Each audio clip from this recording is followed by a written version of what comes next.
get together, reposition the party, and present an alternative, a better alternative to what we have today. And haven't seen that the opposition is to support Tinubu's re-election and all of that, and you're making everything possible to distract the party away from focus. We expelled them from the party. So why are they still being described? We're not just as members of the party. We didn't just expel them. This is the first time in the world where former members of the party who were expelled were issued an expulsion certificate. So the media is still giving these people the position of, oh, that they are faction. Yes, so Wike and his gang are not factions. They are members of the Tinubu gang, but tools that were put in the PDP to destabilize and distract the party. So we don't have any faction. Today we have the chairman, TK Turaki, as our chairman. Kabir Taminu Turaki, that is our chairman, and that the rotten state of the system that allowed the judiciary to now be meddling in the affairs of a political party, it should not be the reason why anybody would describe a group of interlopers as a faction in our party.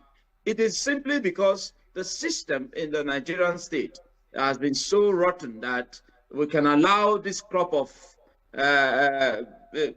people who do not have character. Because if you say you don't want the party that you are in today to present a candidate, well, what does that mean, really? Can you be there and there at the same time? Jenson Wike and his group should officially go and join their gang in the APC, and then they can continue there. And let's see whether in 2027, that the elites who are converging now, the corrupt elites are converging in the APC. Let's see if they will not be sacked in 2027. Because in 2027, it will be a contest between the Nigerian people who are affected by the abysmal failure of the Tinubu administration. They will be the one to face the APC in 2027. But what we want to do is present that, like I said, the alternative that is better than what we're having today. So please, there's no faction in the PDP. What we have is a group of people enabled by a rotten system, to destabilize the affairs of a party that has held sway for 16 years and kept the country on a perfect track, on a perfect trajectory, to nationhood. You've said, you've mentioned that citizens, Nigerians, want the political party PDP back in power. But I've had conversations, we hear conversations also that we are now more concerned about the individual than the political party. Because there is, if we're being honest with ourselves, there has been a perception about the People's Democratic Party, hence why we wanted another party. Now we've gotten APC and we are not pleased at all. So we are saying we need a stable or a qualified candidate. Now we've had the ADC come up, we've had the Labour Party come up. Are you sure that it's a central request from citizens that we want PDP back, or the candidates is what we are more concerned about? And if you say PDP is coming back, who do you think, if PDP presents to Nigerians now, that they will be pleased? Okay, first off, there is no independent candidacy in the constitution of our country. So we couldn't just be talking about individual. If there was independent candidacy, the likes of Peter Obi would probably not be looking for a political party where to run from or to run with, right? He would just straight up go for it, and the Nigerian people are with him. Because I'm obedient, by the way, okay? And I'm obedient because I want a better nation. I want, like I said, an alternative that can, come on board and better the lot of the Nigerian people. Why I mentioned PDP is simply because in 2023, when we went for Obi under the Labour Party platform, because I was one of those who of course, left the People's Democratic Party in 2023 because of that non-upholding of the written agreement, what is enshrined in our constitution, which has to do with zoning. All right? Because if the PDP had zoned its ticket in 2023, like I stated earlier, APC had no reason to come back to power after the abysmal performance of Muhammadu Buhari. So when in 2023 we went for that contest, Obi won the election in 2023. The only challenge was that the structure was not there to defend the vote. LP didn't have that structure. Now, today again, there's no political party in Nigeria that has the structure that the People's Democratic Party has got. Every hamlet you went to across the Federation, you will see a committed, passionate member of the People's Democratic Party. And like I said, 16 years that we held sway, you couldn't just wish it away. That 16 years, the impact was well felt. So the Nigerian people will rather revert to that time when PDP was in government. That's the point I'm making. Because if the PDP were to come back, the issue of subsidy will be reconsidered. The issue of exchange rate and all of that will be reconsidered. The appointments of ministers. Now ask yourself, all the years, 10 years of APC, which one of the former ministers of the APC that served or that is serving now that can be presented at the international scene like we have done? We had, remember, we produced Adesina, who was the former member of the African Development Bank. We produced Okonjo Iweala, who today is the DG of the World Trade Organization. That is the class of people that the PDP could produce. So are the Nigerian people going to rather choose a trial and error platform like the ADC? Yes, with due respect.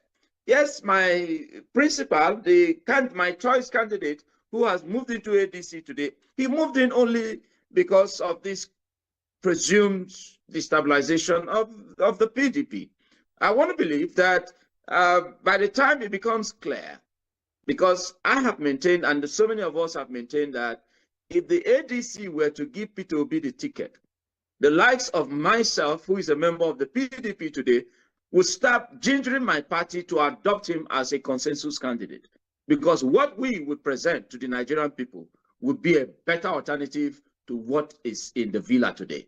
That is our focus. It's not just about the party. The PDP today couldn't do it alone. If we were to present a candidate, we'll be presenting a candidate that other Nigerians, irrespective of their political affiliation, will want to adopt as their consensus candidate. And Peter Obi, represents that, because we want a prudent manager of the resources of the Nigerian people, not these wasters, these people who live above their means, these kleptomaniacs that are in power, that keeps grabbing and grabbing and grabbing. So to answer your question directly, I believe that the Nigerian people, if we were to present a Peter Obi as our candidate, and that is who I would rather that we have, if we were to present a Peter Obi, the Nigerian people would definitely follow the People's Democratic Party.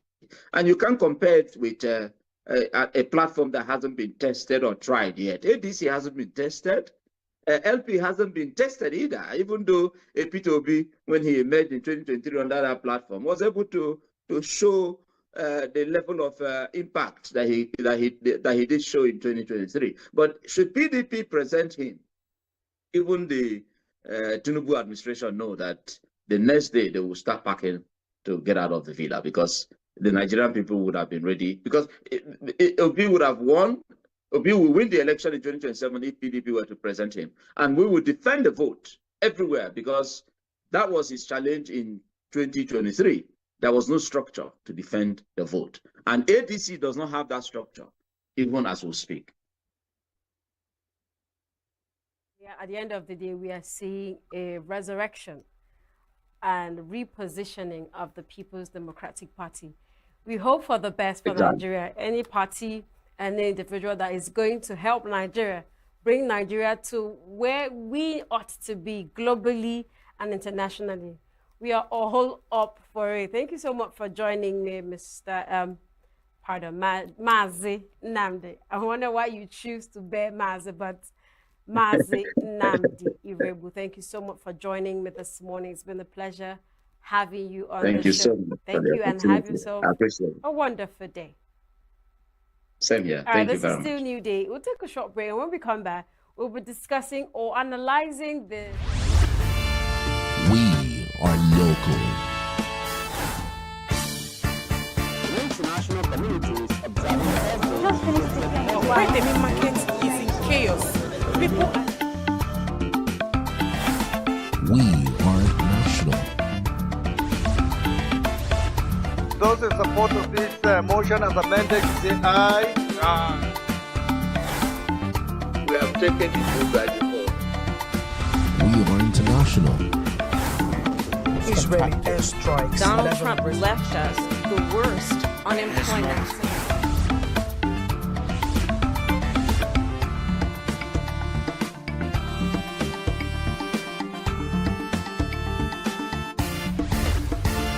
Signature TV, news in your pocket.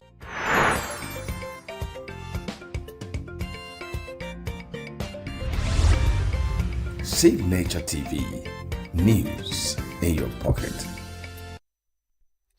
Welcome back. Before we went on the break, I gave an intro of what our conversation is this morning. We're discussing the incident, the coal mine incident. Yes, the coal mine in ENUGU years back, where there was an incident that happened in the Iva Valley coal mine where people died. Over 21 coal miners died.